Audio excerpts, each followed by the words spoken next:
Coffee and Convo, y'all. Let's get it.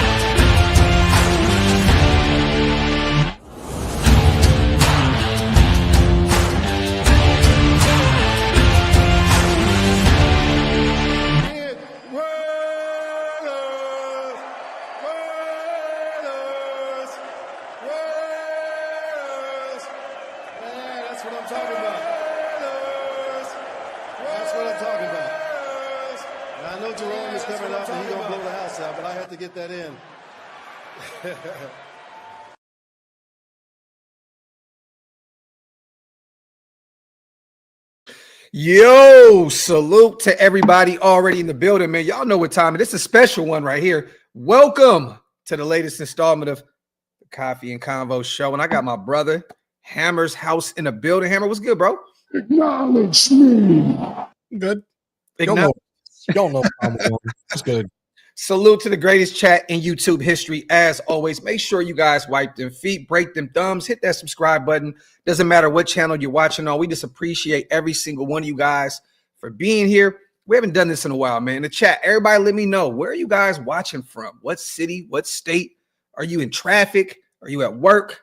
Are you at your girl's house? Are you at your side chick's house? Are you at the side chick's house? Where y'all at in the chat today? Please let me know. And while you guys do that, real quick salute to our proud sponsors over at BetUS. This show is powered by BetUS. Make sure to head over there and get 150% bonus on your first deposit, 125% on your next two deposits by using promo code YouTube150. Fastest payouts in the industry, up to $2,000. Make sure to tell them Graf sent you. Make sure to tell them Hammer sent you. Make sure to tell them Wasted Talent sent you. Just make sure to tell them that we sent you guys. Salute to our proud sponsors over at BetUS. Once again, this live stream is powered by BetUS. A lot to talk about today, man. We were going to go live last night. We couldn't rally all the troops.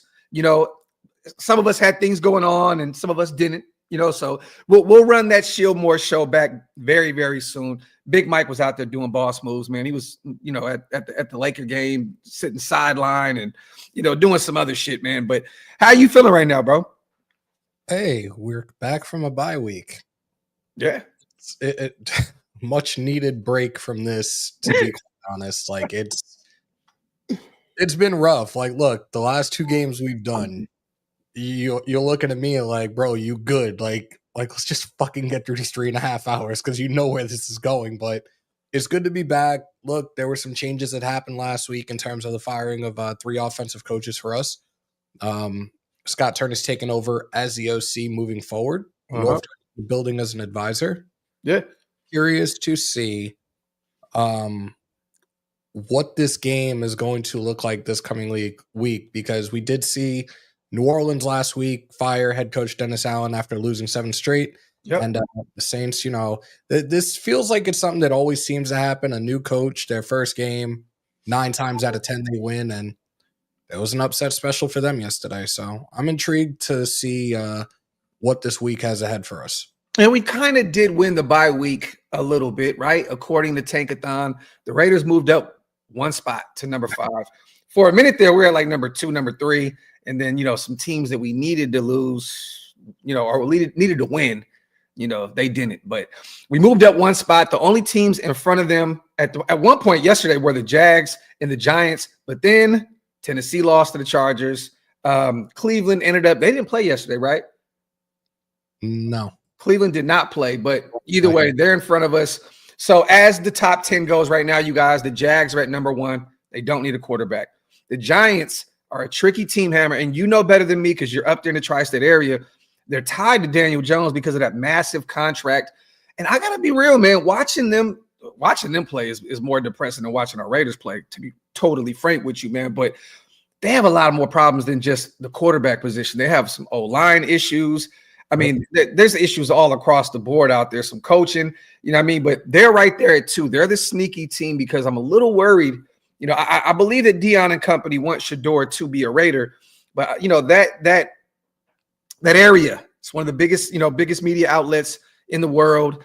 I mean, I could definitely see them trying to take a quarterback there. But wouldn't it be funny if they pull an Eli on the team that pulled the Eli?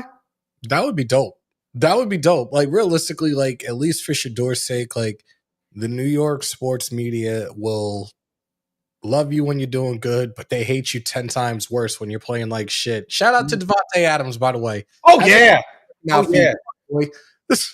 Making me lose my fantasy football league once again. Salute to Devontae. That's 2 times since you've been with the Jets that you've literally threw me under the bus. So salute to you. Yes, salute to Devontae Adams. But real quick, Jags 1, Giants 2. The Titans are 3. They're at 2 and 7. They're going to need a quarterback. That's 4. We're 5. Yeah, Cleveland's number 4, which they're tied to Deshaun Watson. I don't know how in the hell they can take a quarterback. I don't know how they can do it. They owe him like $70 million next year. And it's $70.5 million on average the next 2 years. They can't get out of that. And if they draft a quarterback, they're going to look like complete jackasses. Yep. And then we're at 5. The Miami Dolphins are at 6. They play tonight against the LA Rams, and then we have them next week. So it's going to be interesting. But they still have Tua. They just gave him a massive deal. I don't know if, God forbid, something happens to him. They may have to try and replace him. But for now, Tua will be there. You got the Patriots at 7. They won their game yesterday. Drake May is their guy. They just need some weapons, some O-line help. Drake May is their guy. They got the Jets at 8, which is going to be very interesting because they look terrible. Aaron Rodgers, Devontae Adams, and company, their defenses took like 10 steps back. Man, I remember us talking about Sauce Gardner-Hammer being one of the best corners in the NFL. He took a massive step back this year, but everyone did pretty much on that team. Wrong. Did you see that hit Quincy Williams on Kyler Murray yesterday, though? Yes. Bro, blew that man's helmet off, bro. Hey, salute to Kyler for being a trooper, man, and still rolling. He has that. Like, he's a little dude. I live in the area where he grew up in, man. And he's a legend over here. The guy never lost a middle school game, high school game. Like, he was undefeated forever. The dude is a monster. He's small, but he could take a beating. And yesterday that hit, dog, they knocked his helmet to the Meadowlands, bro. That looked like a Call of Duty finishing kill. Facts. And then we got the Saints at 9, which they had a big win against the Falcons yesterday. I don't know if you've seen that interview, man. Derek Carr was like, I just want to thank Dennis Allen for help build this. Say, build what? You guys are 3 and 7. Like that is such classic Derek Carr. I want to thank Derek Carr for costing Dennis Allen a second job. Well, let me say this. Dennis Allen is ass too. So I don't want to put this all on Derek Carr. We're not going to bash DC here, but I just found it hilarious that he said, salute the DA. He helped us build this thing right here. And you guys are 3 and 7. You guys are in cap hell like you are every year. You got a new head coach with those guys were out there fighting for that guy. I don't know if you've seen him celebrating yesterday. The head coach won his first game. They were rallying behind that guy, man. We know that coaching means a lot. This happened to us with AP last year. So it's going to be interesting to see what they do in terms of the head coaching spot next year for the New Orleans Saints. And then you got the Carolina Panthers there at number 10, who won back-to-back games. And you never know, man. It looks like that might still be the Bryce Young show. What do you think about Carolina over there? Slowly coming along, his first win streak in the NFL. Yeah. As a starter, that is. They may be holding on to him then. We'll see what happens. And hopefully so. Salute the coach. There's 16 teams under 500. Is this the worst the NFL has been? Definitely, coach. This is bad football, and the league is suffering because the Raiders are down bad. We always talk about it, coach, and we're not saying it just because we're Raider fans. It is true indeed that the NFL is better when the Raiders are good. But yes, this has been a terrible, terrible year. I mean, you're looking at some good teams. The Jets, who were supposed to be this monumental, team this season, they're down bad. The Cincinnati Bengals are down bad. There's a lot of bad football teams right now, man. The Miami Dolphins were supposed to be one of those teams this year. They've dealt with injuries. Their coaching has took a step back as well. They look a little figured out there in Miami. I'm gonna be real with you. I'm a little scared about that game this week too, because I have a feeling there. I don't want to go down to Miami and be like winning a meaningful game. Tyreek out tonight, so Like that team's been battling injuries. You just mentioned Cincinnati. They just won their last 2 in a row. They're starting to pick it up now. Like, look at what Jamar Chase did on Thursday night. And they're, what was it, 55 fantasy points? Yeah. Bro, that performance, I was like, holy shit. Yeah, I see the guy that had Lamar and Chase start. I said, wow. Somebody ran that double where they had Burrow and they had Chase as well and ran up a crazy, insane amount of numbers on fantasy. So crazy. I still have them as the dark horse team to make the playoffs. Watching them live, they have some pieces, and their defense is sneaky. I know it hasn't been one of the greatest defenses in the NFL this year, but they have a sneaky defense, and they just brought Xavier Howard in today for a workout. I don't know if he's going to sign, but it looks like they might bring in the 4-time Pro Bowler as well. That'll definitely help their defense. Salute to Wade. Baker's stiff arm Nick Bosa was golden. You know what, Wade? I got to say this. I don't know. Did you see that play? No. It was kind of weird to me, man. Like Bosa was low-key playing with his food. Like he was smiling. He had him by his arm and he was just smiling. I kind of felt like Bosa looked at Baker Mayfield's wrist, his playbook, and it said, "I voted for Trump." So Bosa was just like, "I'm gonna let you. I'm just gonna play with you a little bit. I'm gonna play with you a little bit." You know what I mean? Like, oh, you voted for Trump too? Okay, let me just. I'm not gonna bring you down, man. I'm not gonna bring you down, man. But it looked like that. Like, bro, all Bosa had to do was grab him by his shit and just toss him. And would have been down. It was disgusting. He was literally laughing and joking while he was like pulling on his arm. So, but I definitely seen the play, you guys. It was nasty work. Hug says no politics. I'm sorry, Hug. This is your show, brother. I apologize. I just had to throw that one out there. Salute to the my father himself. I apologize. Everybody in the chat, let Hug know. I said I'm sorry, man. I'm sorry. I had to let that one. I had to let that one fly, man. Salute to Flores. Raider Nation hating on me for not wanting to take. Nobody will ever hate on you, Flores, for wanting to win football games at all. Now, me personally, Flores, please don't hate on me because I'm the total opposite right now. There is no reason to win any fucking football games moving forward. I'm sorry. Just be competitive. Yes, I'm saying it. I know I'm going to get some people that's going to unsubscribe to me. There's going to be some people that's going to be trolling me in the chat. I don't care. Don't win another ball game. Just be competitive. At this point, we're not going to. Like, and you and I, we had the conversation yesterday. I think realistically, you guys can hate me when I say this, but I only see maybe one, if we're lucky, 2 more wins on the season, and that's it. Realistically. And those 1 or 2 games will be the games that'll take us from potentially top 3 to 9 or 10. And then we'll be sitting there like, how are we going to go up to get Cam Ward? How are we going to go up to get Shedeur Sanders? How are we going to find a way to go get one of the 1A, 1B guys? I don't give a shit. Look, you guys, most of us have been through 40 years of hell with this team. I am one of them. I can take another 8 weeks. Bro, I've been doing this for so long, bro. I can definitely take another 8 weeks of beatings. I'm okay with that. I'm fine. As long as we have a plan in the offseason, we have a shit ton of salary cap, we're going to be okay. But there's no reason to go out there and win any games, bro. Even the Chiefs, it hurts me to say that, Jimmy. No. Look, the Chiefs are going to lose this weekend. The Bills are going to beat them. They're going to get their first loss. The Bills are going to beat the Chiefs, you guys. I'm telling you. The Broncos should have beat them yesterday. No, they won't. Come on, man. We know how this goes. Watch. They got the record in their pocket, bro. Come on. Some bullshit call is going to come down to the very end of the game, and the Chiefs are going to pull one out. No Diddy if necessary. Yo. But, hey, man, look. Look what Huck said. Spoken like a truly battered fan, Graf. Hey, man, I've been there, man. Hey, but guess what? I'm going to show up every week. I'm going to still have my Raider gear on. You know, I'm still – hey, it is what it is. I love this team, and I'm going to enjoy – doing these watch parties with my brother week in and week out until this shit is over with. I promise you. But I'm just now, I'm at peace, you guys. It's reality now. My expectations, there are none. My expectations are go out there, lose a ton of ball games. Hopefully JPJ performs well, Brock Bowers performs well, Max Crosby, you know, the anchors of this team, you know, and some of these other young kids. And cool, get into the offseason and let's do our thing. But there's no real reason to go out there, man, and be the guys to beat the Chiefs on Black Friday. For what?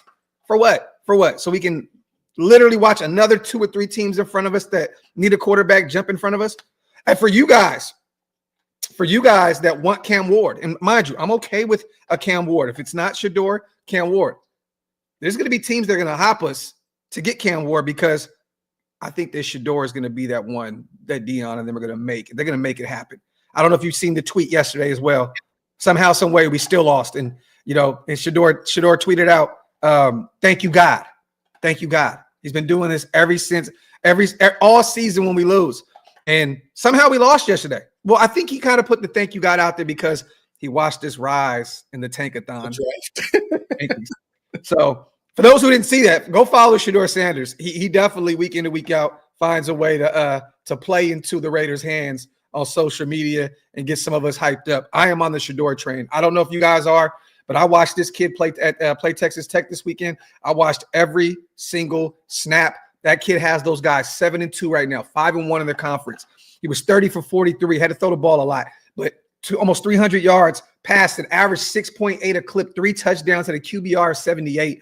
That kid was absolutely balling, and he had a touchdown on the ground as well. So I am completely on the Shedeur train. It's Shedeur season for me. It is what it is. Look, the way I watch this kid operate on the football field and off, Hammer, the dude is a true leader, bro.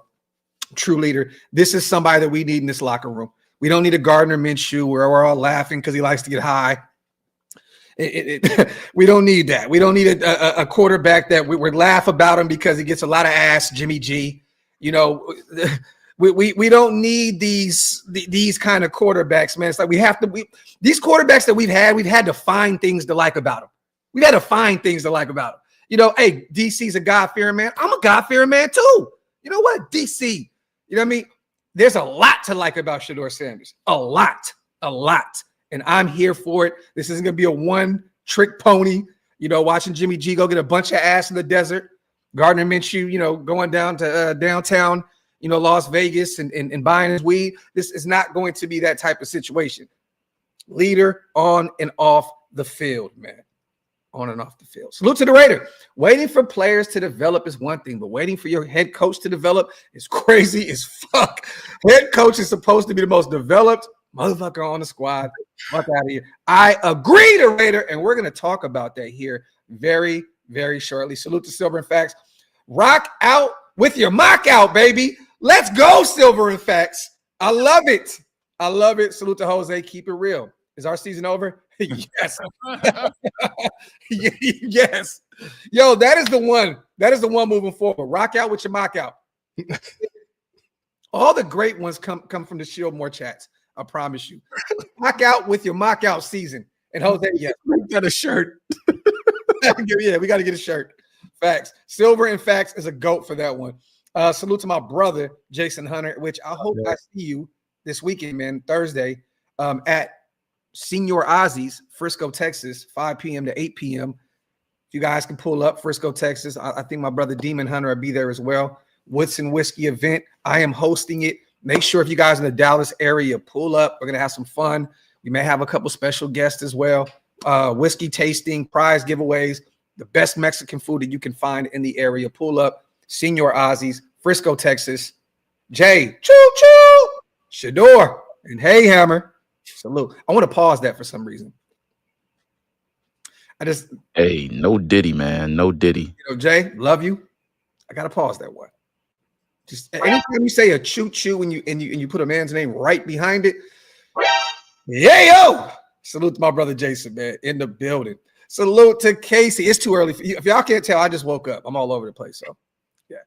Casey, Jackson Dart is going to be someone to watch. Watch what he did to Georgia. I definitely watched them. They put a beating to those boys.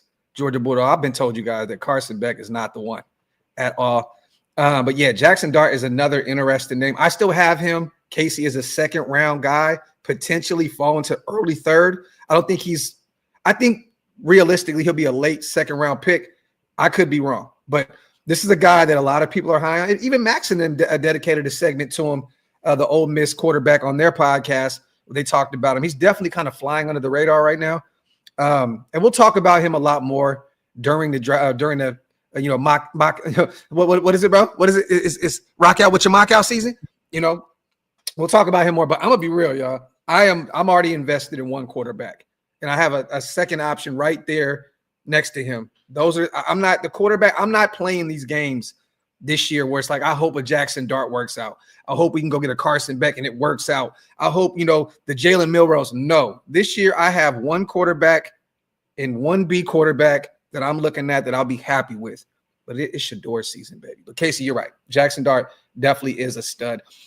Jason, I'm just messing with you, brother. You already know. Salute to my guy, Jason, man. Salute to Kenny Mack.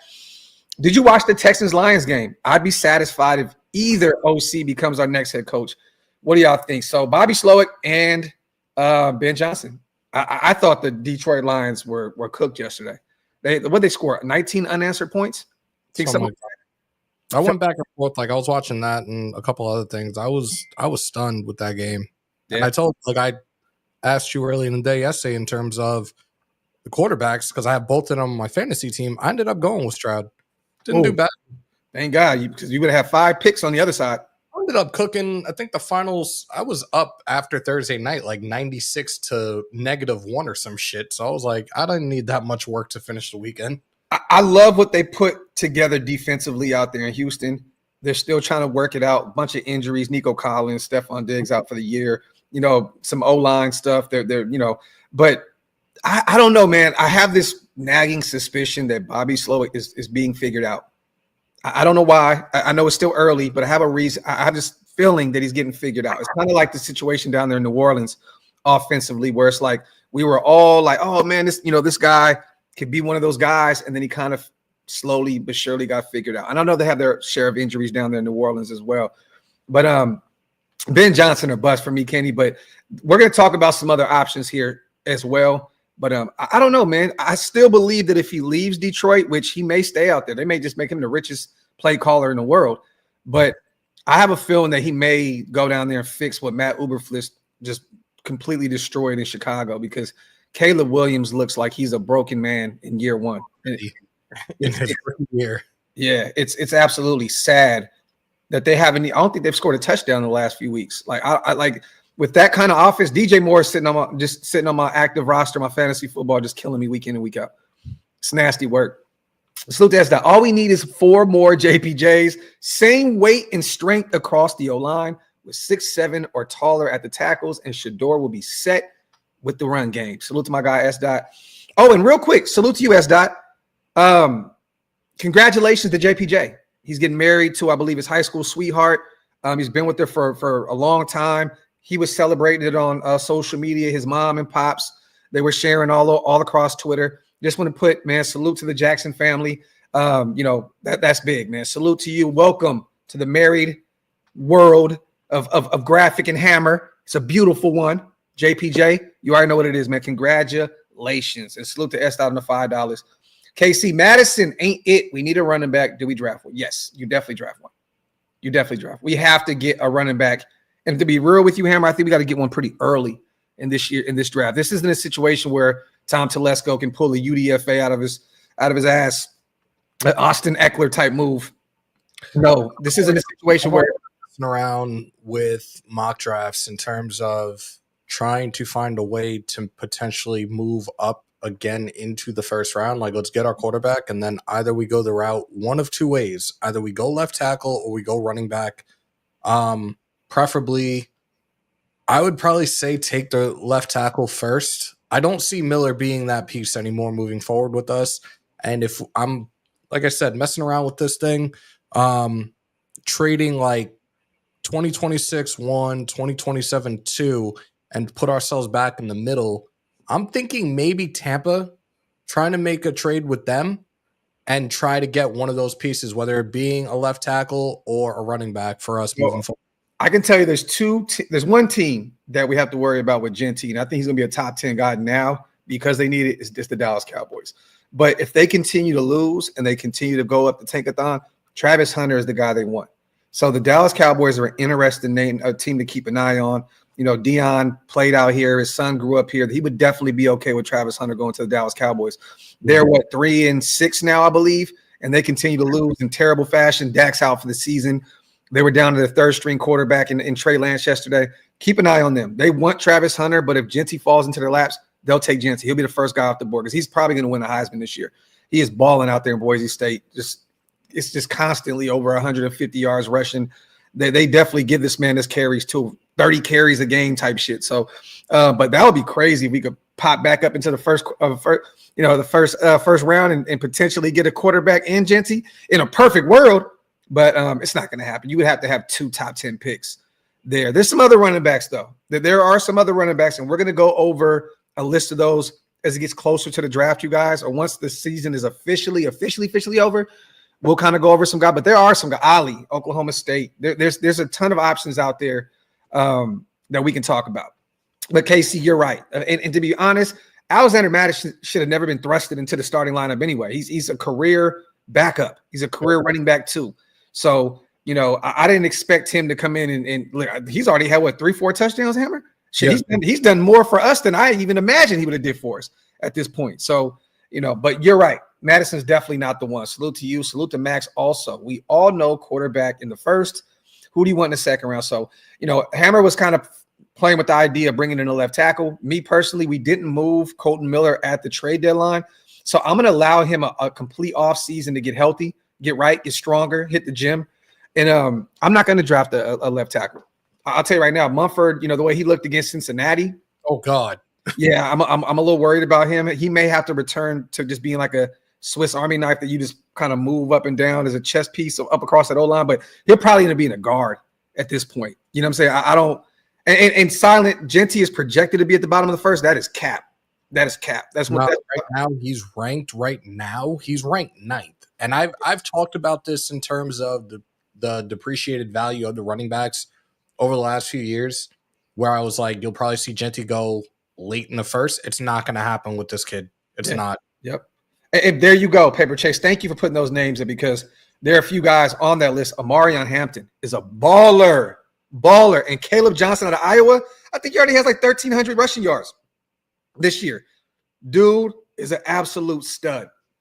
So those are the 2 guys that I'm looking at in the second round if we identify the running back. You got me. Now you have me looking in regards to the second round of who would be available. You got Amarion Hampton, the running back out of North Carolina, Arjun Harvey out of UCF. Fuck the Knights. Ollie Gordon, the second out of Oklahoma State. Trevion Henderson out of Ohio State. Kyle Mononagai. Tajee Brooks should be there too out of Texas Tech somewhere. Who? Tajee Brooks.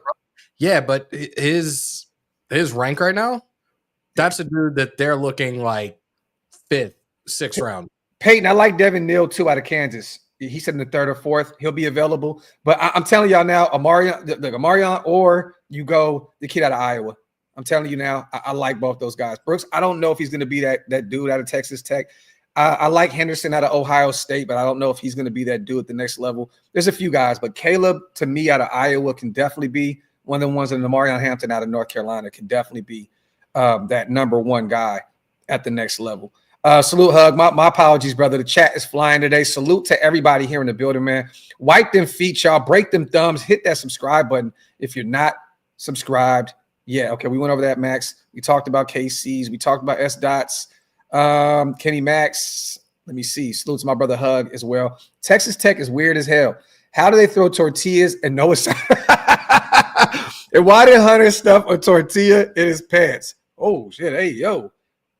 I didn't see that. Now I seen Shedeur sign a tortilla, and it had a weird sized hole in the middle of it. I'm just saying, dog. I don't know. Hey, Texas Tech is different. That's like 9 hours away from me. So, yeah, man. Yeah, just nasty, disgusting work out here in these streets, man. The shit look like an old CD, bro. Yeah, it's disgusting. Yeah, that's insane. Yeah, Jay, Caleb Johnson in the 2nd or 3rd, and I think he'll be a 2nd round guy. Definitely, man. Caleb Johnson out of Iowa is one of the ones. Definitely, we got to talk about this situation, man. So, some news broke, if not yesterday, the day before. We all been kind of busy with life. My son's season's finally over, so I'm gonna have a lot more time to work. Family time. I know you've been ripping and running with work and in the family as well. 20th high school reunion, which is hella dope. Congratulations on that, Hammer. That's fire. But there's some things that we got to talk about. So it seems, Hammer, that we're having these situations where we're having more meetings than wins. Am I right here? Yep. Am I right here? Like we're having more meetings than actual wins on the football field. Like this is a constant theme in Raider Nation now, where it seems like every 6 or 7 weeks we're having a players coaches meeting, and there's all kinds of weird shit that's going on. I didn't expect some of these words that were tied to our organization to come out, but they did. And I'm going to go over this real quick, and I want to get your opinion on it. Salute to Yahoo Sports. Max Crosby, fellow Raiders players, voiced frustrations over lack of organization. After Monday's coaches meeting, the team met with the staff and the floor was open for anyone to speak their minds. According to sources present, a few themes emerged. Players had issues with the schedule not being efficient, which I can understand. And I was one of them people that were complaining about having a whole week off of the bye week, and we're 2-7. But, I don't know if this is kind of what they're pinpointing, but it is what it is. Not being efficient. There was a lack of organization and wasting time. And there was a lack of discipline and accountability. One source described the meeting as ending uncomfortably for all parties. Now, Hammer, this is kind of weird because you got AP, right, who is rah-rah players coach that all these guys went to bat for last year. You bring in a slew of former head coaches. So you're not thinking that this is going to be an issue with, timing and just everything across the board. You got Joe Philbin in the building. You got Rob Ryan in the building. You have Marvin Lewis in the building. AP's leaning on Tom Coughlin. How does this happen? And what do you think about the words that were displayed, in terms of, the players coaches meeting again, because they're all frustrated as hell. You want me to be honest? This was said a couple of weeks ago when asked during a presser in terms of AP's relationship with the GM, Tom Telesco. They're not on the same page, guys. No. That's where the problem started. And I've said this before, and people looked at me like I was crazy. I was like, why not just give the full-time GM position to Champ Kelly? Well, he would be a brand new GM. It would be a first time him being a GM, and him and AP being first timers. What the fuck does that mean? Obviously, they made some conscious decisions when they both took over in the interim period last year. We saw the movie a couple of years back between Ziegler and McDaniels, how that shit didn't work out there. That relationship was not what everybody thought it was going to be. You had Ziegler wanting Stroud, McDaniels didn't. Shit the bet on that. We look at last year's draft. We could have moved up. Yes, Washington was not going to move that spot. All right, cool. You still could have moved up early in that top 10 to maybe where the Falcons were or a little bit above them.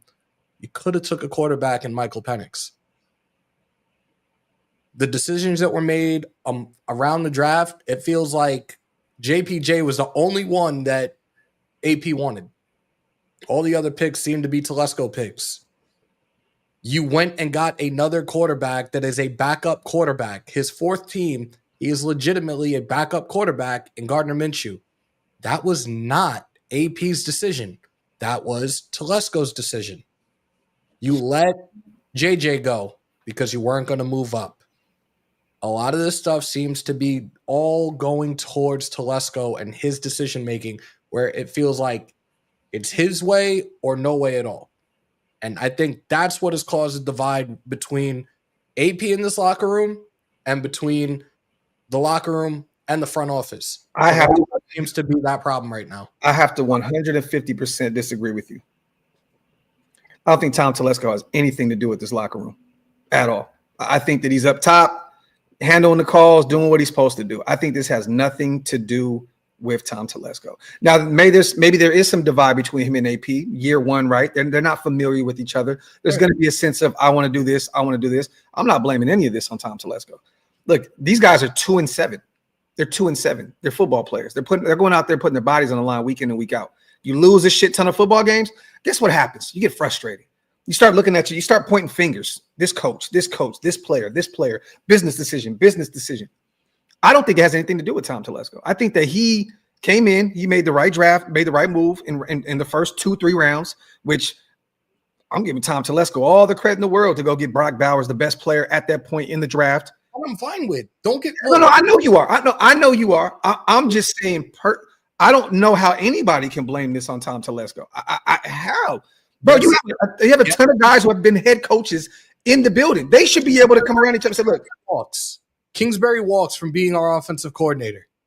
You hire Getsy, who obviously did not have a great resume when he was with Chicago. You think Cliff left because of Tom Telesco? Yes, I do. Wow, I do. Okay, I do. I think it's similar to the situation with Jacobs. They were not getting a quarterback of the future, and both of them are like, "All right, I'm out." Well, Josh was out anyway. He would have at $8-9 million on average. Yeah, and Tom didn't want to keep him. He didn't want to keep him. You know, and you look at the top leaders in terms of rushing yards right now, all these guys were free agents. Saquon Barkley, Derrick Henry, Josh Jacobs, right? The irony in that. But, you know, I think at this point, we're not a Josh Jacobs away from winning the championship.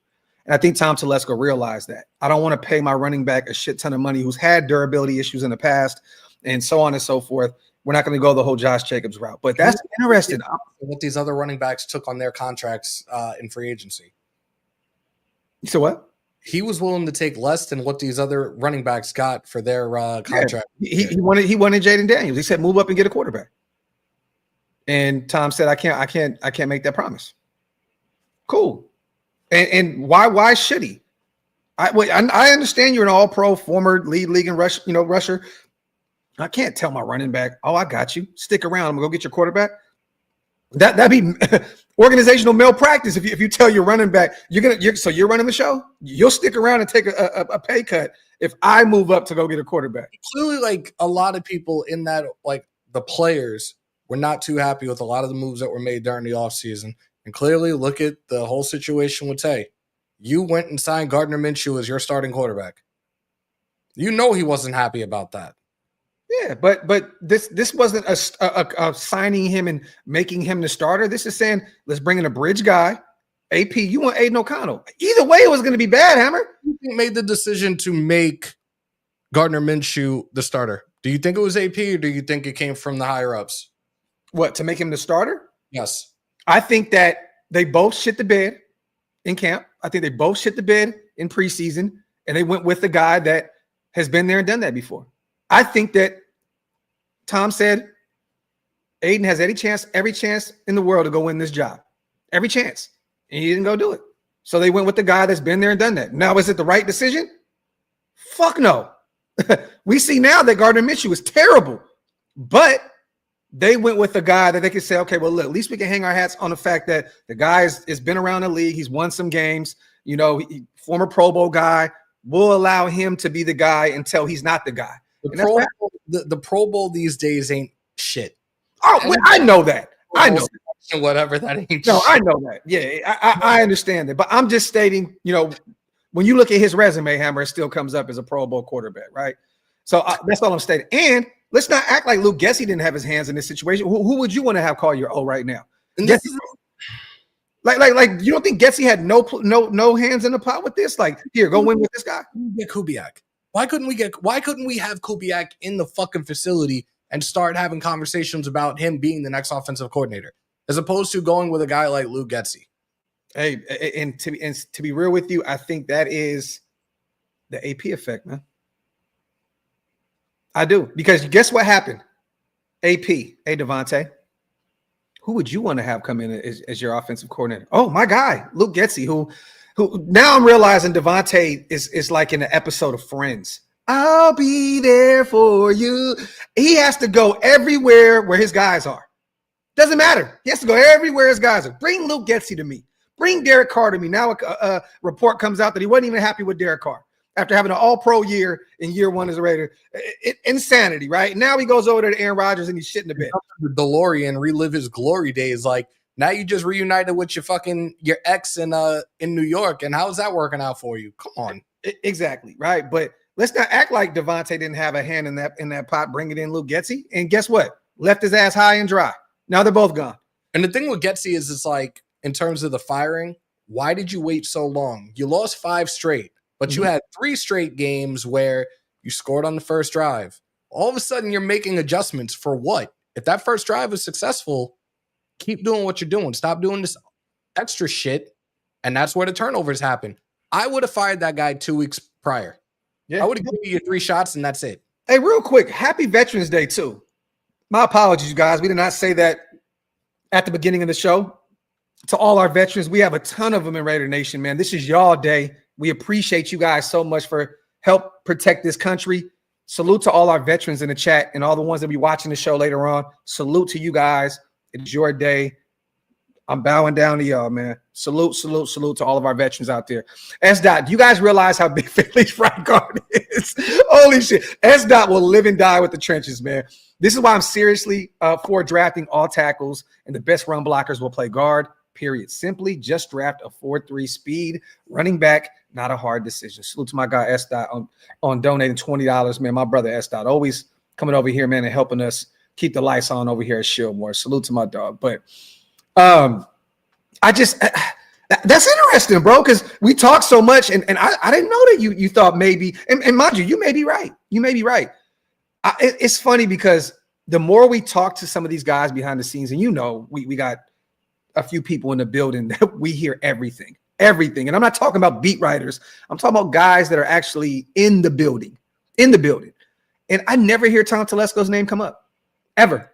It's just all the drama. Never, not one time have me, Stu, or any of our other guys that we talk to. We've never heard Tom Telesco's name come up once. Bro, he's a guy that's just as silent when it comes to Raider Nation or even us talking about our issues right now, the same way that Ziegler was. Not many people talked about Ziegler very much, but my point is, as it pertains to AP, because this is the thing, everybody right away, it's his first year as a head coach in the league. 0 experience as a head coach. I get that. But a rookie head coach that had the pulse in the locker room last year, he didn't get his choice at offensive coordinator, nor did he get that opportunity in choosing his quarterback, whether like his first or second choice at quarterback. And that's where I'm like, everybody wants to put the blame on AP and say, oh, he needs to be fired, da-da-da-da-da. Like, our offensive line hasn't helped the cause very much on offense with these fucking pre-snap penalties. Hammer. But bro, Hammer. Everybody wants to go after AP. Tom Telesco does not make the schedule up in practice. All these gripes that these players are having right now, none of that shit. But you know what? I understand them from the standpoint, as long as we've been doing this, we're used to certain times as it pertains to their practices, their availability for press conferences and stuff. And yeah, it's way off right now. I have had a difficult time trying to adjust what I normally do on Mondays, Wednesdays, whatever. Like, I can see where they're pissed off about their scheduling right now as well. Okay, but what does that have to do with Tom Telesco?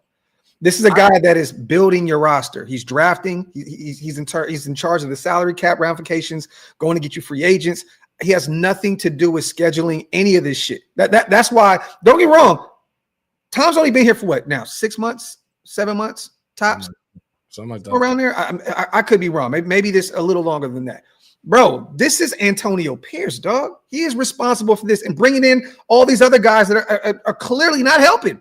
What the fuck is Marvin Lewis doing? What is Joe Philbin doing? What are these guys doing? Joe Philbin found a way to make James Craig even worse than what he was as an assistant with the Niners, and they went to the Super Bowl. And I'm not saying that James Craig was this end-all, be-all offensive line coach, but I'm just saying, like, he brought these guys in. They made this team worse. Yo, Money Chuck, I guess I learned from your mom, my guy. Fuck out of here. Yo, salute to the chat. I have no idea what just happened. Salute to AR Bowling, my dog. Salute to all the vets. Definitely appreciate you, brother. And I do believe we're going to be cleaning the house once again because, Tom has nothing to do with any of this coaches. Do you think a general manager is happy coming into a situation where realistically he had nothing to do with any of these hires? This guy has been a GM for 11, 12 years of his life. This guy was thrown into a situation like, okay, well, AP's my coach. These are my assistants. You think that he's okay with coming into a situation like that?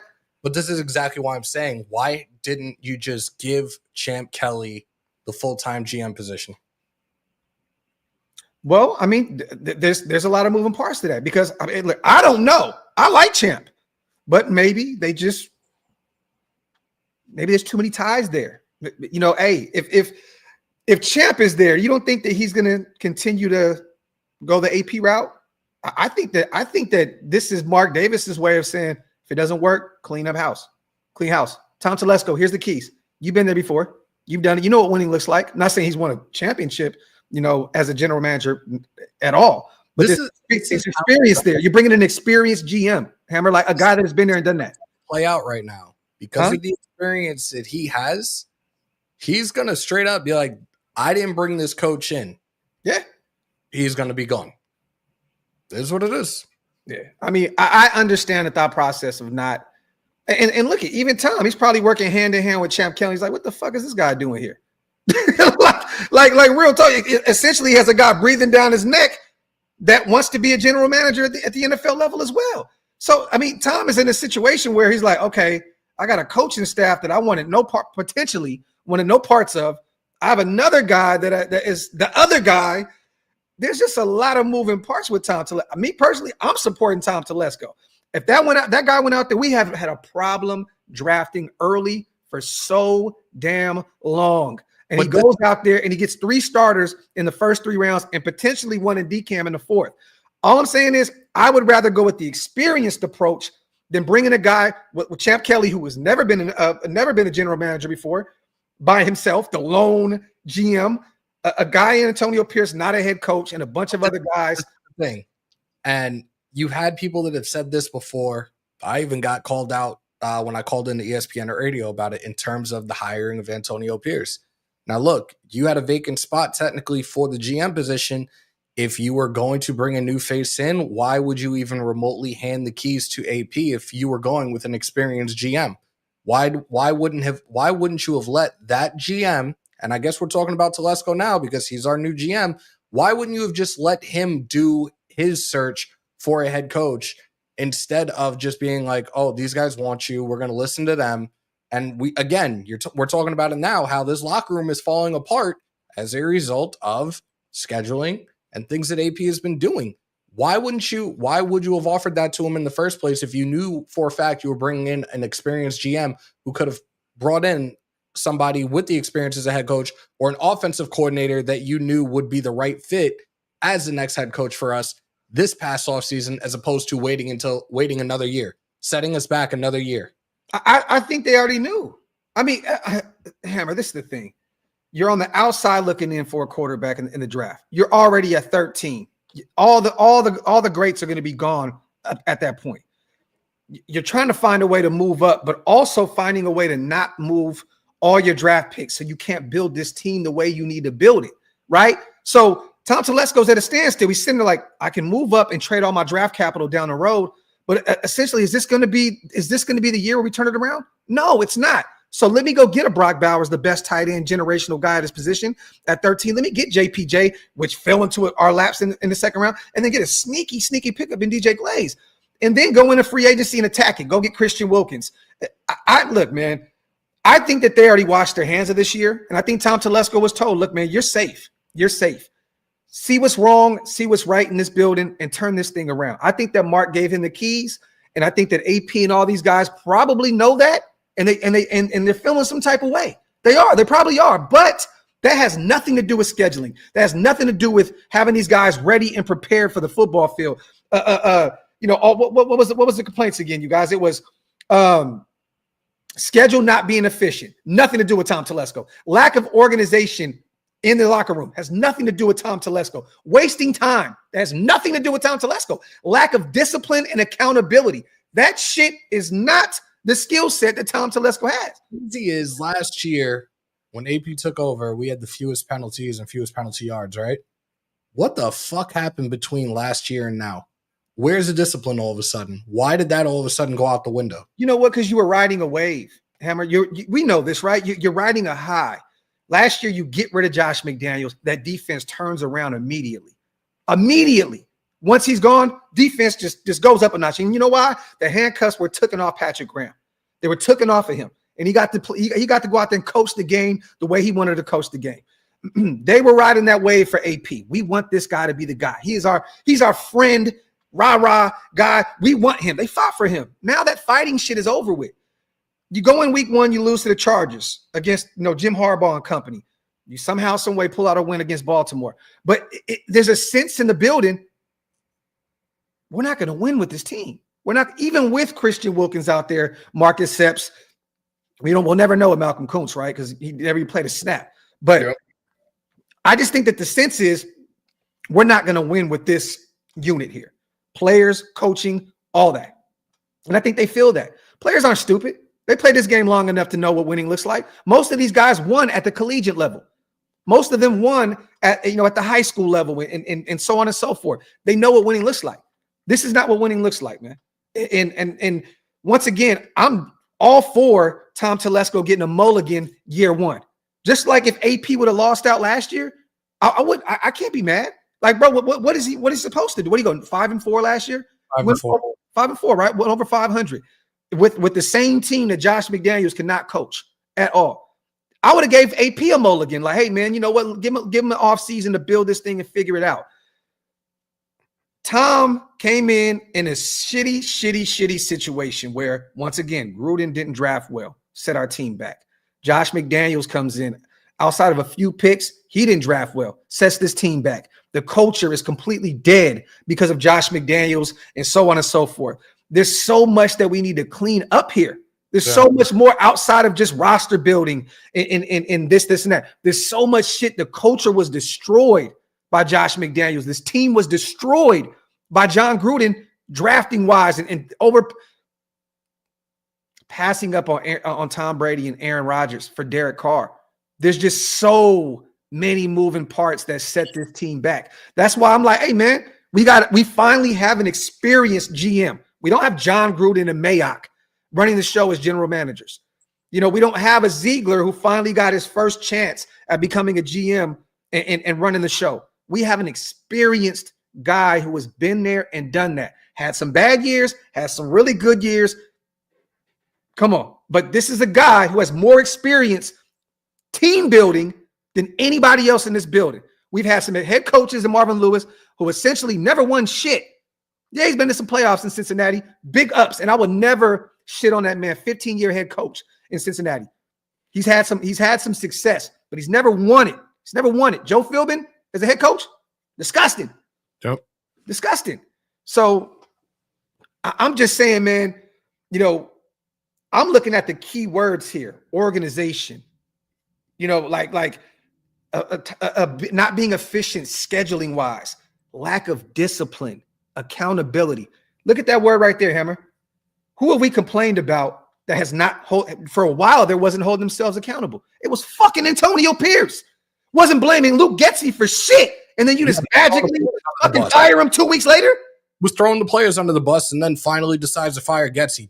And I talked about it about 2 weeks ago. I was like, this shit doesn't make sense. Now, all of a sudden, you were throwing your players under the bus in a presser, and then fast forward, now you're firing Getsy. All of a sudden, you had an epiphany, and Getsy was the problem? Come on. Bro, that's why when I hear accountability, the first thing I think about is our head coach. Well, the players aren't, they're not executing. No. But then not 14 days later, you fire Luke Getsy. Where's the accountability? And even that week, remember leading up to him being fired, AP finally came out and said, we have to do better as a coaching staff as well. So now it's flagrant. We see it in front of us. So now you can't use that, players. No, it's flagrant. We see it right in front of us. We see this shit. Now it's like you spitting on us. More on fire. I'm saying, like you have to be accountable because it's clear cut, bro, that you're a problem. Luke Getsy's a problem. You throwing your players on the bus, they're not executing. Come on, dog. Come on, man. Luke Getsy was a terrible hire from day one. You guys, I'm always known as the content creator that glazes everything the Raiders do. What did I do when Luke Getsy was hired? I was pissed. I was pissed. I'm like, this is a terrible option. Terrible. But guess what? We got to roll with the punches. He's here. Fuck it. Is what it is. Devontae got his guy. Let's see how this thing works. And once again, Devontae leaves every single one of his guys behind. Yo, dude, you're still in here talking shit. Like, dude. Hey, don't worry about it. Don't worry about it. I don't even know who it is. Let me see. Yes, Mumford had gotten praised for the last 2 years. Mumford was a guy that was constantly on the heels to start at right tackle. He went down with injury. Glaze took over. They plugged him in at left tackle, and it didn't work out. I never said that he was a long-term option, especially not at left tackle. He's definitely better suited. Look, at tackle. I did. Now, I said that he was a potential option at left tackle. He was a better option. He was a better left tackle than he was a right tackle. Come on, y'all. Let's do this. Let's not do this shit, right? We see players get cooked week in and week out. We see the best. I remember watching Jalen Ramsey get deep fried. It happens. I've seen Dion get cooked. Like, let's not act as though Barry Sanders didn't get laid on his ass. Yes, Mumford is Mumford. He's not somebody that we're like, oh, he's going to be a high-level starter. The guy got cooked by one of the best edge rushers, actually, literally, the best edge rusher in the NFL right now, stat-wise, statistically. So, I mean, come on, man. He got cooked. Yes, he got cooked. Yes. But I'm not gonna throw him under the bus over one terrible play. He got absolutely dominated. Great. Do I think that he could still be a rotational guy for us that could play on the left side, put him at guard, put him at right? Yes. I'm not giving up on Mumford, but I said that, you guys. I said that Mumford could potentially be the left tackle of the future because of the way he played last year when Colton went down with that shoulder injury. I said it. And a couple of us talked about that and agreed on it. Let's not act as though some of y'all in the chat weren't saying the same thing. He got bullied on a play by Trey Hendrickson, one of the best edge rushers in the NFL, in the world. Shit happens. Salute to Unhinged once again, man. If Devontae's called an alternate All-Pro, do we still get our second rounder? You know how first-team All-Pro goes. Yes, it still counts. Hug as an All-Pro. So, yes, but that's not going to happen. It's not going to happen at all. Not to mention any influence Brady will eventually have with Telesco. Tommy Two-Tone, here we go. Salute to my guy, Silver and Facts. Salute to everybody here in the building, man. We appreciate you guys so much. Silver and Facts coming with straight facts today. Salute to Raider Deb also on a $10 special. I hate that we're losing and look horrible as hell, but at the same time, it's the year where it needs to be like this. I'm still for Telesco and AP. Sanders is who the fuck we need. AP needs another year. Salute to Raider Deb 75. Appreciate you, sis, as always, for supporting what we do over here. Yeah, man, the chat, man. I love y'all. I love y'all, man. I love y'all. But remember this, you guys. Mumford's on a rookie deal still. He's on a rookie deal. He was a 7th rounder out of Ohio State that showed some promise last year when Colton Miller went down. Let's not act as though this was Alex Leatherwood that we took in the first round and didn't show up at all. This guy has actually outperformed Alex Leatherwood, a first-round guy out of a big school in Alabama. Like, come on, like, let's pump the brakes here a little bit. he was on the heels for starting Hey, over. Frankie, we're not doing that. Hey, you do that weird shit where you talk about our female viewers. I'm gonna get you the fuck out of here, bro. We're not doing that goofy shit, Frank. One strike is 3. I mean, like real talk. The next one, you cooked. You're cooked. Real talk. That's your warning, bro. We're not doing that goofy shit. Hammer, go ahead, bro. My bad, brother. Like Mumford was a guy that was on the heels of starting over Illuminor for 2 years. They were constantly talking about him in practices and everything. And it's like, you had one bad game and everybody wants to go and fucking kick him off the cliff. And somebody just asked about Minshew. Minshew has just been terrible this entire season, bro. And I don't know if it's necessarily our offensive scheme or what, but he is just it looks like he's been playing scared the entire fucking season. Yeah. So to AP Graph, just bring up my post to show my pick. I appreciate you, bro. OakLasVegas.com. AP always supporting what we do over here. My brother, I appreciate you, man. Real talk. I sent Dylan some t-shirts last night too. I know he's about to send me some pics. If you guys want to go to OakLasVegas.com, go get some merch. We always appreciate all the support that we get over here, man. Definitely. Yeah, we're not doing that, man. I swear the chat is wilding today. We got 1,300 people in the building.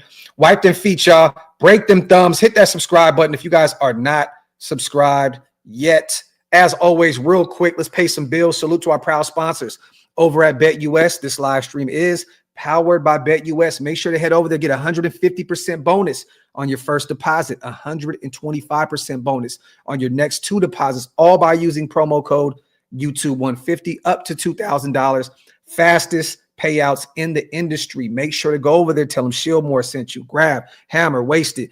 Go over there and tell them that we sent you. Once again, salute to our proud sponsors. This show is powered by BetUS, man. So salute to Jorge, my dog. Do you think Mark Davis will force Shedeur Sanders for quarterback? If we're to bring in a different coach who wants someone different, affect anything? That's a good question. Ham, I'm gonna get that one to you, bro. If we were to bring in a different coach who wants someone different, I think Mark Davis knows at this time, and he's got some new minority owners in his ear as well that are going to make sure that this dude makes the right decisions in this upcoming draft. Whether it's AP, whether it's another coach, Mark Davis is going to want Shedeur, and by any means necessary, I think he's finally going to have his shit together with Seymour and Brady in that building, that they're going to get a quarterback of the future, a quarterback that they're not going to be like, oh yeah, 1-2 years, he's not ready, or he's not him, and fucking wait another fucking 3-4 years. They're going to go get Shedeur, and that should be our face of the franchise for years to come. Yes, I agree. And I think whoever the head coach is already going to, the plan's already going to be in motion. Like this is who we're bringing in. And let's just say it is AP. Let's just say AP gets, thank you, baby. Let's just say AP gets another year. He already knows the plan. I mean, come on, you guys. Look, Tom Brady, they already said that he's going to have, some motion in terms of, helping this thing helping us right the ship. Some decision making is going to take place with Tom Brady out there. We all know that he has helped develop Shedeur Sanders since 2018, 2019. He's close with Deion and his family. All the ties are there. Shedeur is already out there flirting with the idea. Tell the Raiders to come get me. Raiders this, Raiders that. Mark Davis, Deion already stating that he already knows where he wants his son to go. Everything is lining up. I think any head coach that takes this job is already under the assumption, I know who my quarterback is if we're there in order to get Shedeur. The question is Tom Telesco going to be okay with that? That's the question that I have. Is Tom Telesco as a general manager going to say, are my hands cuffed here? Like, am I going to be able to get my guy? Or is this a situation where Mark, Tom, and other guys are going to be able to say, no, we're trumping whatever the hell you want to do. So that's the thing that's the one question mark that I have with Tom Telesco. Is he on board? Which he does like those 6'2", 6'3" quarterbacks, right? He likes those type of guys. So I don't see him having a problem with bringing in a Shedeur Sanders or a Cam Ward. I think he'd be fine with either one of them. But either way, the big question mark for me is Tom Telesco. Is he on board with Tom Brady, Mark Davis and company in terms of who they want to bring in? Because it's clear cut, you guys, that it's Shedeur Sanders. It is. Like this. At the end of the day, who is Telesco working for now? There you go. There you go. So, but once again, you have 11 years, 12 years of experience to come into a job and literally not be able to do your job. I watched him with the Chargers get beat up over their salary cap ramifications year in and year out. And you knew that wasn't even him. And it wasn't him. It wasn't him. Jake called in the day that we signed Telesco to keep me from jumping off the cliff, and the rest of you guys as well, and was explaining everything that they went through over these last few years under Telesco, some of the decisions that were made, especially when it came to the salary cap, and it was not all his doing. It was actually the owners. So, look, I cannot take away what he did in this draft. I've given the grade that I thought it was, and I think people can agree. It was a B+. It was a solid B+ for this draft. If it was a quarterback, if we had a quarterback, it probably would have been an A- and A.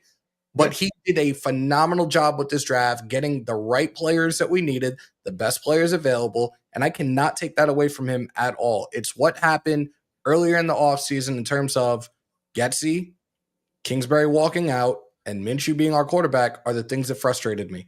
Other than that, he had a phenomenal draft. Hug, you nasty son of a bitch.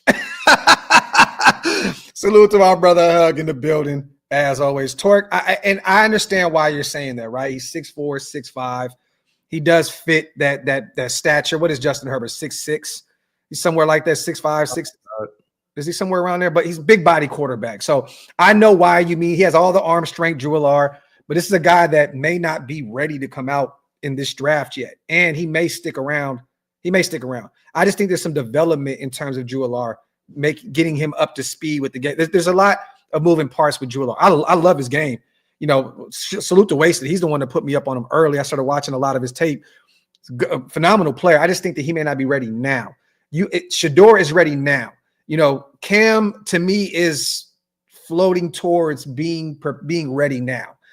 He's still a boomer bust product to me, but I just feel like if you're going to, what did Tom Telesco do last year? He brought in the guys that were ready now. Brock Bowers go be the best player on the offensive side of the ball. Even with Devontae in the building, be our guy. Yep. Brock does it. JPJ dealing with some injuries, right? He wasn't ready to go initially, but if he was healthy, he would have been out there day one. He would have been out there day one. No question asked. You know what I mean? So, and then you got some guys in the later rounds where you have to be a little more patient with the Dylan Laubys of the world, Tommy Eichenbergs, Trey Taylor, salute to our guy Trey, who hasn't had an opportunity yet, really like that. So, but I thought that Tom had a great draft, and that's another reason why I'm excited about this upcoming draft. Usually, I'm very worried. I'm just like, oh my God, how are our Raiders going to fuck this year up? You know what I mean? Like, how are we going to do it? And I trust in Tom Telesco watching this draft process because it's not only the first three rounds, it's the way he went about his process, you guys. Mm-hmm. Every round, it was like the best player available at a needy position outside of tight end, which we have Michael Mayer, but that was the best player in the draft at that point. You got to take him. But every player we took was pretty much at that point. You can look at them and say they were the best player at their position. Trey Taylor in the 7th round, one best DB in the country. You got him in the 7th round. That's a steal. Dylan Laube in the 6th, which I thought we should have took a running back earlier than that. But hey, at that point, he's one of the best options there at running back available. And Tom Telesco has been one of the better guys getting those late round UDFAs like a Austin Eckler. So I'm like, okay, I'll pump the brakes on that. But DeCameron Richardson, a guy that his only knock was Hammer, that he didn't get his hands on the ball enough. There was not too many turnovers out there at Mississippi State, but the guy has all the intangibles to be. He's a 6'3", big body corner. How has he done when his number's been called? Great. There you go. Yeah. So but we're gonna see, man. But stupid to say Telesco should be fired. Nothing. Oh, Chuck, whoever says that is, I don't even take I don't take anything that they say seriously. If people are trying to fire Tom Telesco after having this great draft and bringing in a Christian Wilkins in free agency, all people want to do. I'm seeing a trend here, you guys. And mind you, I'm a Raider first. I like AP. AP was my second, third option. And when he was brought in, I celebrated with you guys because it was great to see our fan base be happy about something. Okay? But I'm seeing a trend here. I'm seeing that now that AP is not coaching the way everybody wanted him to coach, people are throwing Tom Telesco under the bus because of that. I hate that shit.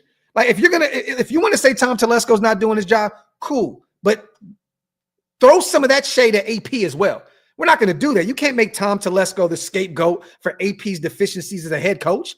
Like, what are we doing here? There's communication issues in the helmets out there on the sidelines. There's so many, the connection between him and Matt Sheldon, our game manager. There's problems. There's problems, and nobody wants to. This is the new Derek Carr effect. I called it this weeks ago. It's like you don't want to give AP any type of guilt with this situation. Like, what are you doing?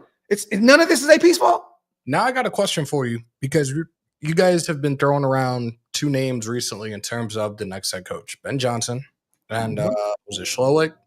Bobby Schlowick, yeah. How would you feel if Telesco potentially, because we see what he's doing right now with a rookie quarterback, what if they were to revisit Cliff Kingsbury as potentially a head coach again? Would you consider it or no? Especially knowing that if they were the head coach, no, get Shedeur, would you do it? No.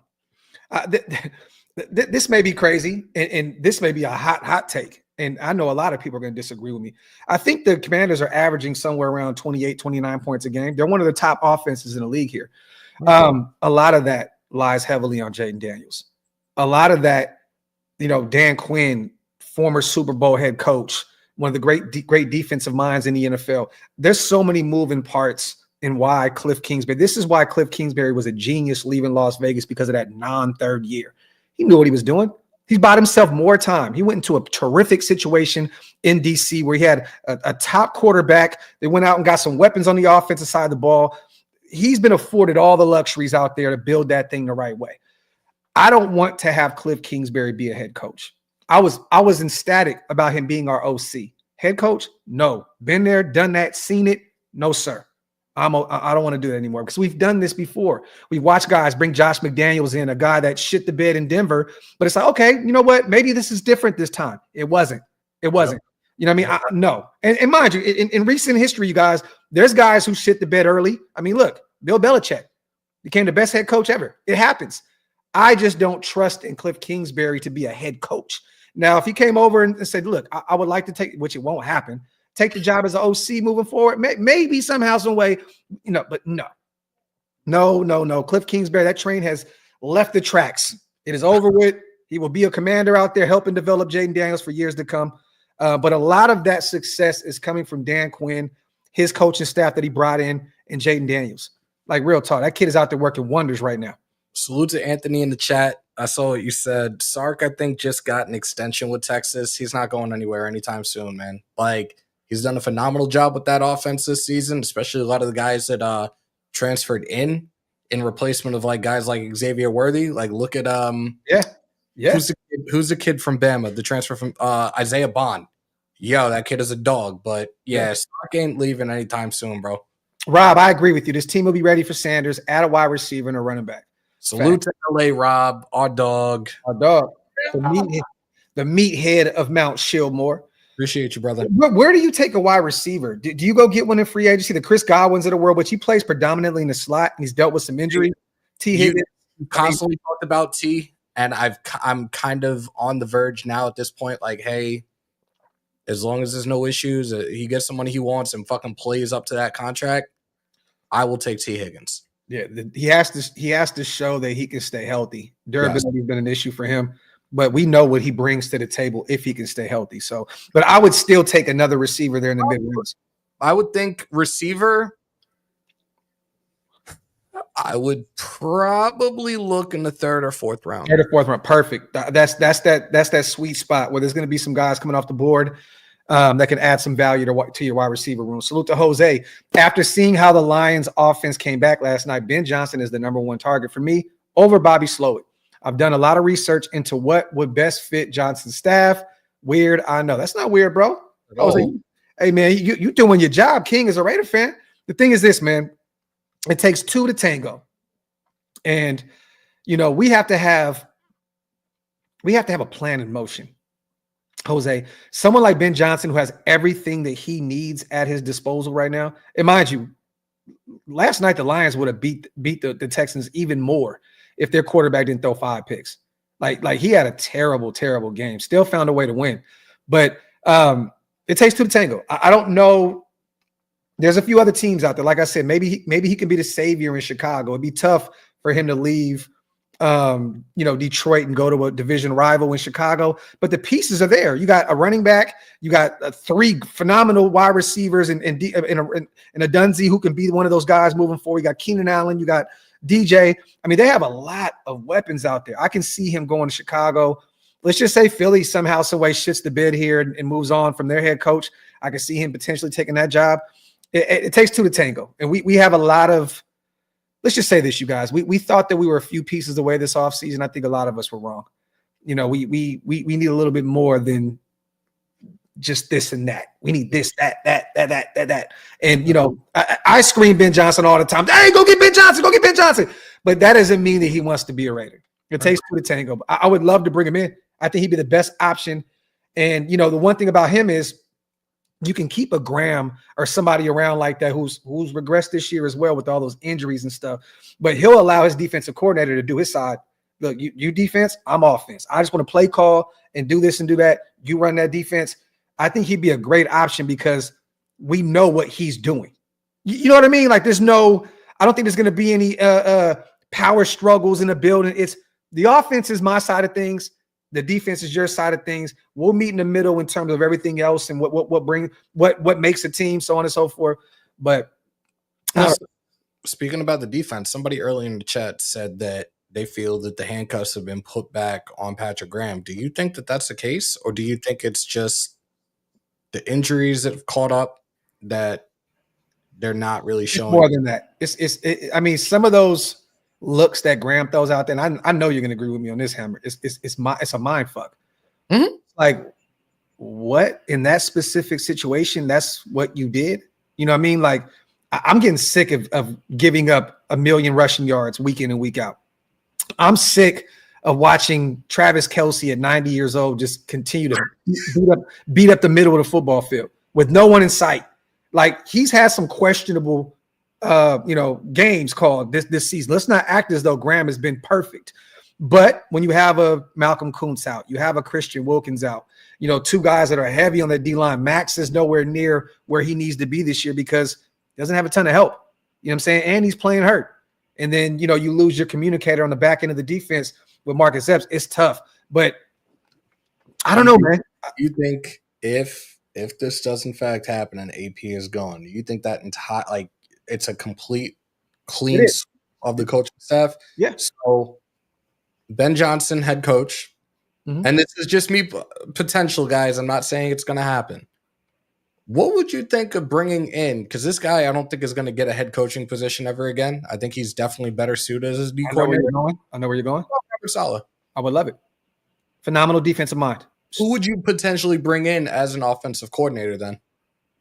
If you have Ben Johnson? Yeah, Ben Johnson is a head coach. Matter. He'll essentially be a Greg Olsen, a guy that is the offensive coordinator but doesn't do shit. You know what I'm saying? And that's no knock to Greg Olsen, you know what I mean? But I'm just stating that's Ben Johnson's offense.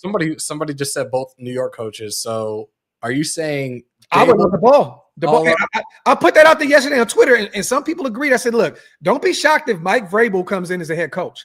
A guy that won Coach of the Year in 2021, you guys, a few years ago. Right. Had 5 playoff appearances. You bring him in. If the ball is fired from the Giants, bring him in to call the offense. There's ties there to New England, right? That Tom Brady, he has ties in it. And if you wanted to keep Graham around, keep Graham around. And I would probably say Dable a little bit more because I haven't really seen development as you have a veteran quarterback, and you've had veteran quarterbacks in Detroit in staff. Real quick, Dixon, I have to say this. You are built like those old Ninja Turtle action figures that we used to have. Bro, Cider, dog, you are built like Raphael, bro. Like, if you put a red bandana on you, bro. Skip leg day, though, bro. Fire Deuce Gruden, too many injuries. I mean, come on, man. Non-contact with Malcolm Kuntz. I mean, what can you do about that? Marcus Epps too. I would not mind having Dable in the building just for the simple fact, and I'm only thinking about one quarterback when it comes to the development of a quarterback, and that's Josh Allen. I think Dable would be a guy that would help develop the next quarterback that comes in here. If it's Shedeur, if it's Cam, whoever, I think he will develop them very, very quickly. Yo, Graham is stupid. He said, what leg day? And yo, Graham said he's built like a biker mice. Yo, oh shit, bro. Yo, salute to Nathan. He said that motherfucker on steroids. Yo, trading a washed Adams for a third and picking his whole contract is nasty work. Nathan, Tom Telesco deserves an extension now just because the way he finessed the Jets. Bro, that contract is off the books, dog. I'm just glad we were able to finally get out of somebody's bullshit contract because aren't we still paying for Chandler Jones? Yeah. We still have him on the books? Yep. Nasty work.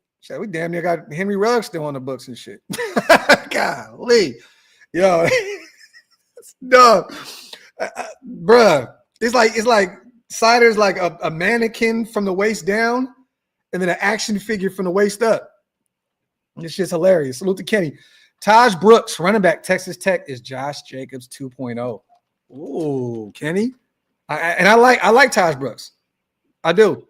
I'm so. You know Texas more than me, and I live in Texas. Yeah, but I'm not a T-Tech person. But Taj, I've seen a few games over the last 2 years, and I've been very, very iffy about him. I might have to watch a couple more games to really like doing a full assessment on him. But I don't know. Hey, real quick. I know we didn't talk about this, and it's former Raider guy, but did you see this morning that Jack Del Rio got a DUI? What? Yeah, man. Look, Wisconsin staff member Jack Del Rio, the former NFL coach, was arrested early Friday for operating while intoxicated after a car he was driving hit a street sign and broke a fence. He showed signs of impairment per Madison police. No injuries were reported. I'm gonna reach out to my little cousins and be like, take Wisconsin off of your list, please. Man. Hey, you can lead a bay, but you can't take the bay out of a motherfucker, man. Salute to Hayward's finest, Jack Del Rio. Drink responsibly, you guys. Please do not operate a vehicle while drunk. This is some dumb shit. Jack Del Rio is old enough to know better, man. That's absolute insanity. Hopefully he gets the help he needs, and thank God nobody was hurt, in that situation, man. But I have a feeling that Del Rio had a blunt in one hand, a bottle of Hennessy in the other, and he had some Mac Dre slapping in Wisconsin. I just have this nagging suspicion that Mac Dre was playing in the background, a Heem bottle and a blunt, and next thing you know, fence be gone. So, bro, look at Dixon Cider. Yo, Graham Cam with a haymaker.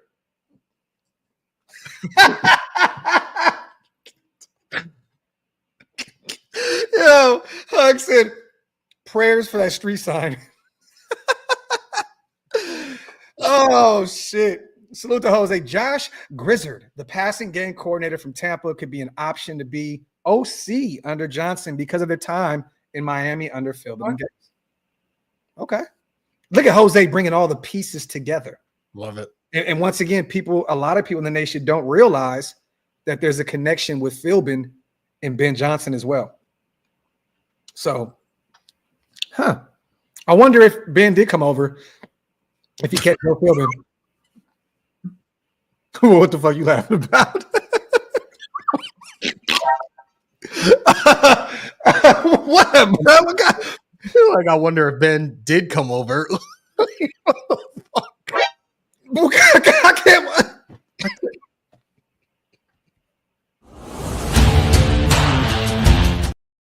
Yeah.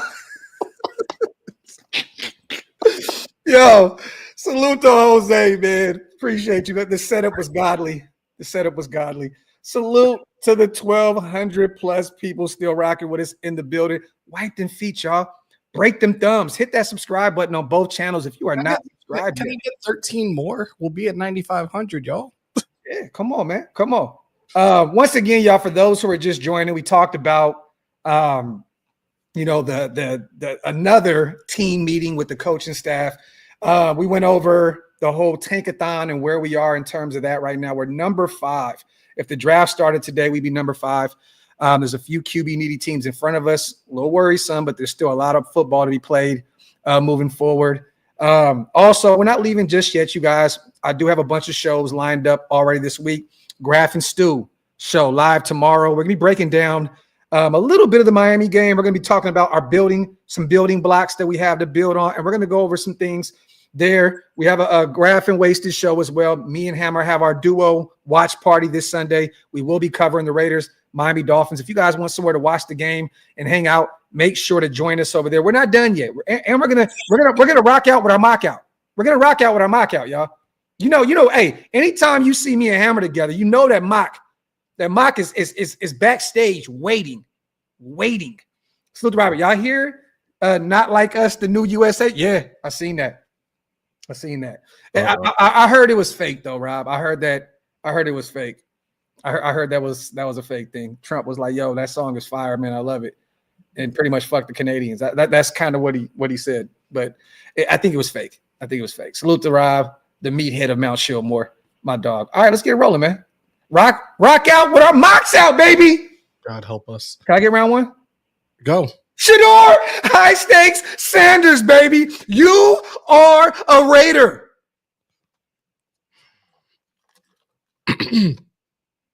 You're going to look at, okay. Ooh, RJ Harvey's still there too. Caleb Johnson, dog. 1,300 rushing yards this season, man. Look at that. Good God. Bro, it's not a game, bro. It's not a game. Yeah, that's all you had to see. You're like, yep, I've seen enough. I'm going by performance from here on out. Let me see. Go to receivers.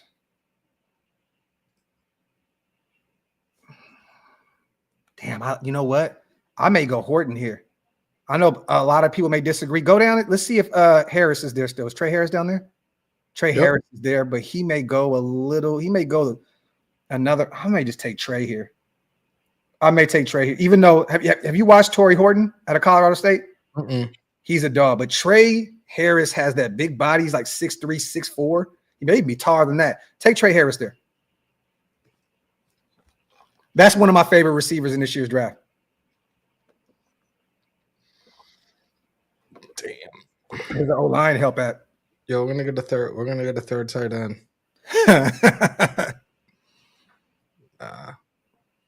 I love the name though. Like I'm thinking when the time comes, oh boy, I think Gunner might be a new option for a name. I'll tell you right now, JPJ would love to add Connolly Jr. Yo, see something.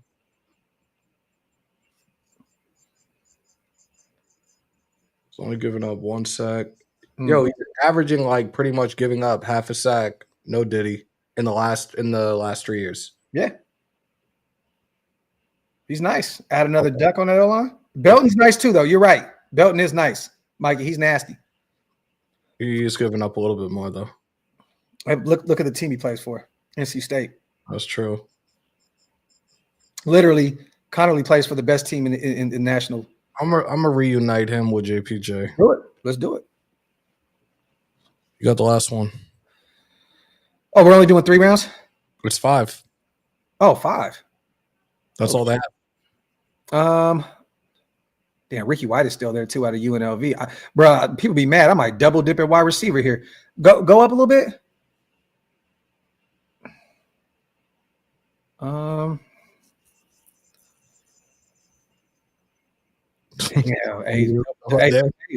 Hey, double dip at quarterback, bro. Nah, Tom Telesco, he wouldn't take Dylan Gabriel there. Go back up. Oh, Jackson Dart's still on the board? Yeah. Man. You know what's funny though, bro? You take Shedeur and you get another quarterback, he can be like, what the fuck are y'all doing? Let me see. I don't want another tackle. We got Holland Pierce there out of Rutgers. I do like that linebacker out of Kentucky, but I'm not going to take one that early. Go down. Damn, I might take another duck. I may take Muhammad out the corner out of Oregon. You see. Go down a little bit more. Nah, I'm not going to take the kid out of Jackson State. Keep going, bro. What the fuck? Woody Marks. All right, stop right there. I like that safety that you guys got out of Texas too. Oh, Makuba? Mm-hmm. Yeah. That fucking defense the other day, man. I just don't know if we're going to take a safety that early. Are we going to pay Merrick? Or are we going to, hope that Trey and Palomal could be the guys? Go up and go to who's the best defensive tackle on the board?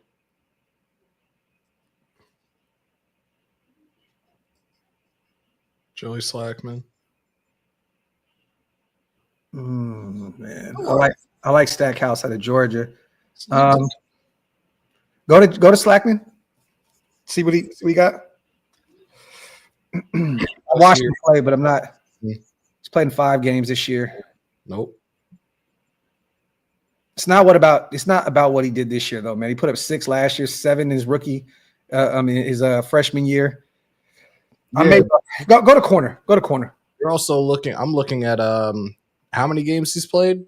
Obviously, he's been battling injuries every single year. See, I like Kobe Bryant too. Go to Kobe out of Kansas. You want to?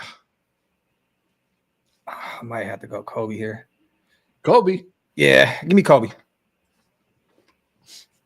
See how this looks. God damn, bro. Yo, how? Yo, see, I don't like this. I'm telling you, bro, this website is terrible. You get Shedeur, a top rated quarterback, they're at 5.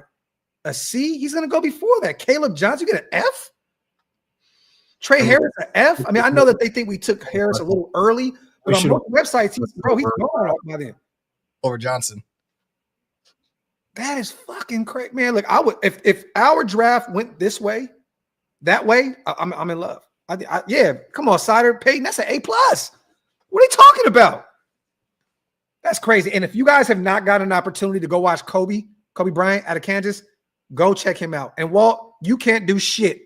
Every year you say you're going to do a mock draft, you guys can't draft. Motherfucker, you can't draft, literally.